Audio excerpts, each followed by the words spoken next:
Aujourd'hui, nous allons parler d'un film issu de l'écurie DC, Shazam de David F. Sandberg. Pourquoi parler de ce film-là en particulier? Eh bien déjà parce que c'est nouveau et que ça me permet de sortir une vidéo thématique. Non. Mais aussi et surtout parce que le succès critique de Shazam, la façon dont il a été réalisé et les réactions de la presse vis-à-vis de ce film représentent à mon sens le meilleur exemple de ce qui ne va pas dans l'industrie hollywoodienne actuelle. Mais avant toute chose, j'aimerais vous poser une question. Hollywood est-il condamné? Pour répondre à cette question, il est nécessaire d'interroger l'évolution du cinéma de divertissement dernièrement, et notamment celle du genre super-héroïque qui est symptomatique du phénomène.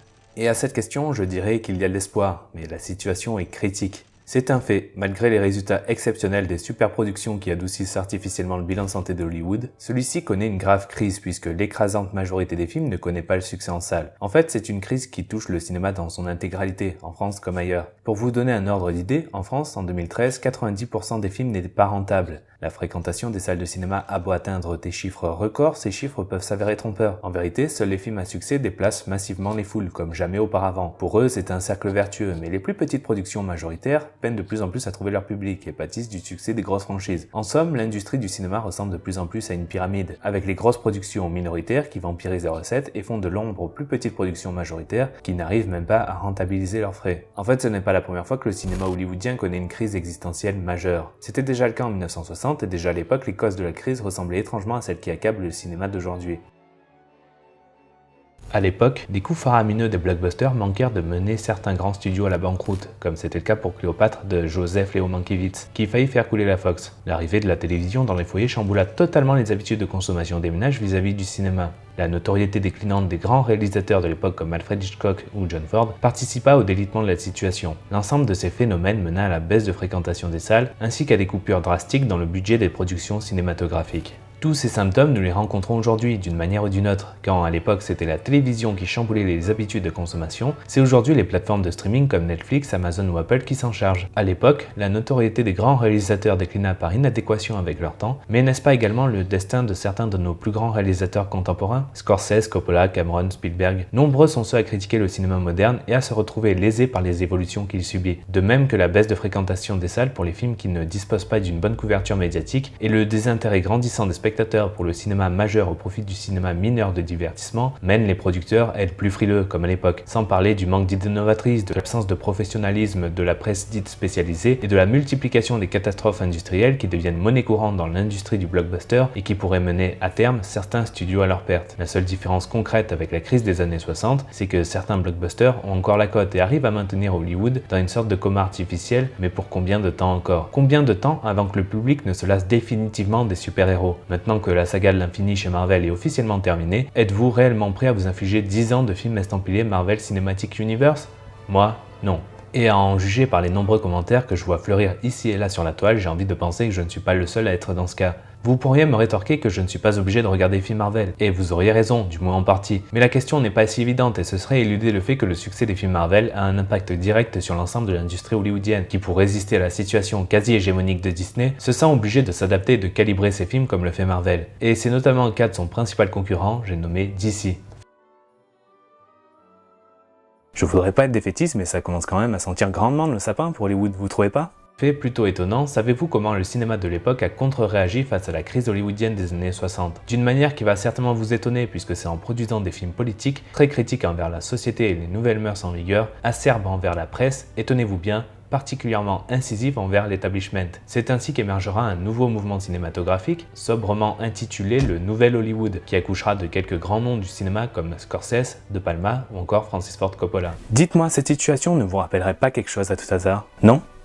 Alors laissez-moi vous rafraîchir un peu la mémoire. Quel film sorti cette année, inspiré de Taxi Driver et de La Valse des Pantins, est une adaptation de comics à budget restreint, très critique envers l'établissement et la société, a connu un succès retentissant face à un Hollywood en crise? Je suis sûr que vous l'avez, le Joker. Je crois que Joker pourrait marquer les prémices d'un vent nouveau qui soufflerait sur l'industrie hollywoodienne face à la marvelisation des films de super-héros. Ce que l'on appelle de plus en plus couramment la marvelisation, probablement à tort, est un néologisme qui n'a rien d'officiel et qui sous-entend l'ajout au forceps d'humour, de légèreté et d'un propos fade et édulcoré dans un blockbuster standardisé selon les codes de Marvel. Mais c'est en vérité un processus qui ne date pas tout à fait d'hier et qui n'est ni l'apanage de Disney ni de Marvel si on veut être un tant soit peu honnête. Tenez un exemple plutôt concret, celui de Terminator. Là où les épisodes 1 et 2 étaient d'excellents films de SF qui qui jouaient respectivement sur la peur et l'action, en offrant aux spectateurs un récit qui se voulait sérieux et qui nous mettait en garde contre les possibles dérives technologiques, l'épisode 3, sorti en 2003, a pris la franchise à contre-pied en insérant au récit de l'humour potache. Pour quelle raison? Probablement dans le but de rendre le film tout public, et donc dans un but purement mercantile. Et force est de constater que ce problème est plus que jamais d'actualité depuis une bonne dizaine d'années, soit depuis la sortie des tout premiers films du MCU, dont l'influence dans le paysage audiovisuel a été telle qu'il a donné naissance à un modèle de blockbuster à part entière.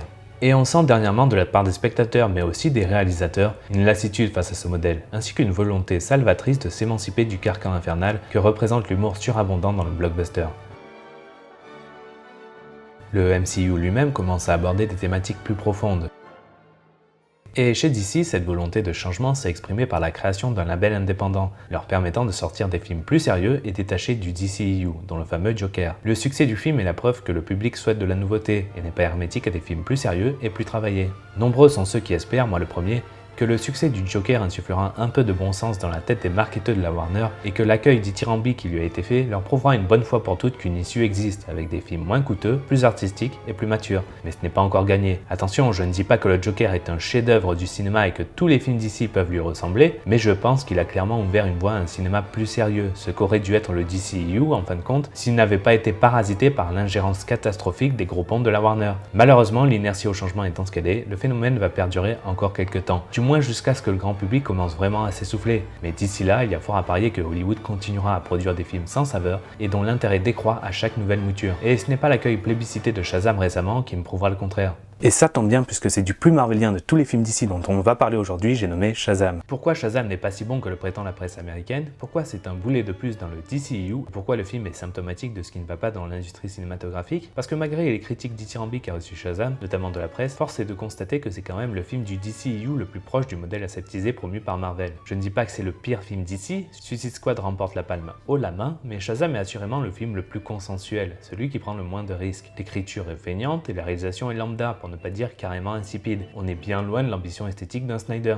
On peut reprocher plein de choses à Snyder, parfois ses effets spéciaux dégueulés à moitié sur l'écran, mais son duo avec Larry Fong à la photo sur Batman v Superman notamment, nous a apporté quelques plans bien chiadés. Et s'il y a un truc qui m'insupporte par-dessus tout dans un blockbuster moderne, et notamment chez Marvel, c'est l'absence de charte graphique pour garder une pseudo-cohérence entre les différents opus de l'univers connecté. Pourtant, les Gardiens de la Galaxie et Doctor Strange avaient réussi à s'affranchir de ce modèle et non seulement ça n'a pas généré d'incohérence, mais sur bien des aspects ils font partie des meilleurs films du MCU. Et Shazam, sans être froid comme un Marvel de base et malgré quelques plans plutôt jolis, manque quand même d'une patte esthétique vraiment significative. Ce qui me permet de rebondir sur un autre point, le film manque clairement d'ambition. Encore une fois, je vais faire un parallèle avec Batman v Superman, mais ce dernier apportait un éclairage nouveau, une vision novatrice au genre super-héroïque. Snyder iconisait ses super-héros, là où David Sandberg se contente bêtement de remplir son cahier des charges comme un élève moyen et de traiter son sujet par-dessus la jambe, avec humour et sur un ton quasi parodique, pour ne pas dire carrément insultant. Certes, Shazam c'est l'histoire d'un ado qui devient un adulte, il était peut-être plus difficile d'opter pour un ton mature, je le comprends bien, mais à mon sens ce film regorge d'un humour bien trop mal dosé pour un film d'ici.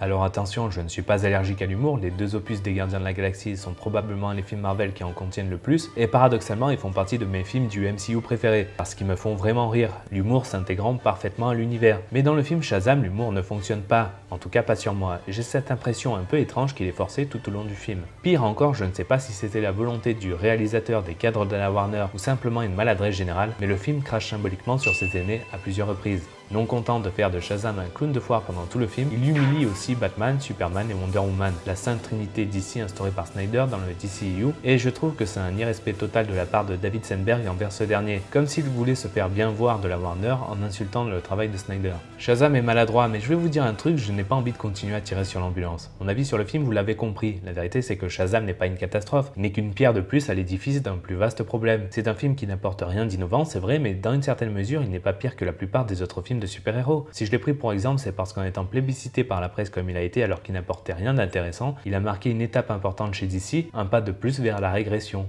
Mais la question que je pose est la suivante, est-ce qu'en 2019, après 10 ans de films Marvel aseptisés et consensuels, ne sommes-nous pas en droit d'attendre mieux que ça? Mon point de vue est que l'industrie hollywoodienne est sur le point de subir une nouvelle crise plus dévastatrice encore que les précédentes si elle continue à cautionner des produits calibrés sur le même modèle. Pour moi, il est temps de passer à autre chose. Il est temps pour Hollywood d'évoluer s'il ne veut pas s'effondrer sur lui-même. Et il est temps de dire non à l'hégémonie de Disney sur Hollywood. Bon, à m'écouter, on pourrait croire que je reproche à Disney et à Marvel tous les mots MAUX pour les cancres du fond.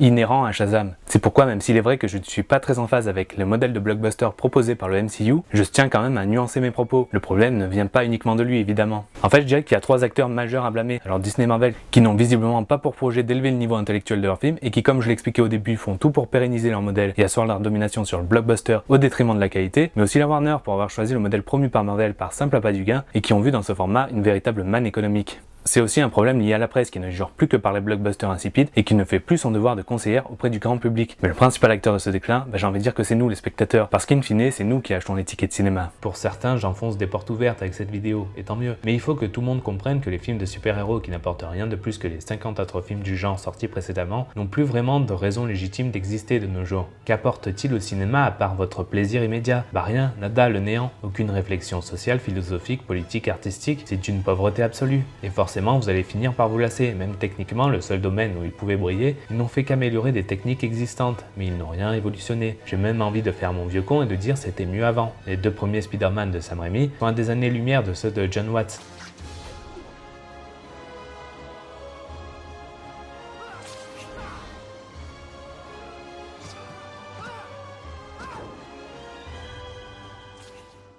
De toute manière, ce modèle s'essoufflera un jour ou l'autre, tout est une question de temps. Même les plus réfractaires d'entre vous finiront inéluctablement par se lasser de ces films aseptisés, comme ce fut le cas pour le western à une époque. L'humain se lasse toujours, et j'ai envie de dire le plus tôt sera le mieux.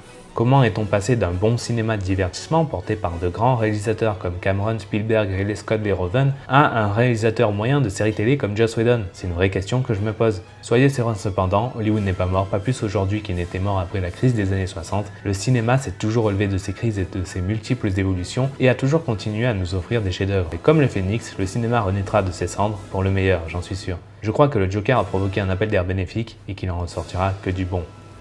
Et vous savez quoi, je n'ai pas envie d'être trop méchant avec Shazam parce que c'est un film de Noël sur la famille et qui véhicule quelques bonnes valeurs. Alors David Sandberg, certes, il a apporté sa contribution au cancer qui ronge Hollywood, mais c'est Noël et la magie de Noël fait que j'ai envie de lui pardonner, voilà. Par tous les dieux, qu'êtes-vous? Ce ne sont pas les dieux qui diront ce que je suis, docteur, c'est moi qui dis ce qu'ils sont. Comme nous allons nous amuser ensemble. Les 7 royaumes seront bientôt à nous.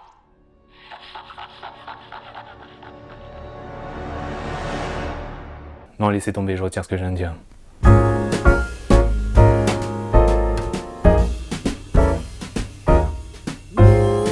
Jolly old Saint Nicholas, lean your ear this way.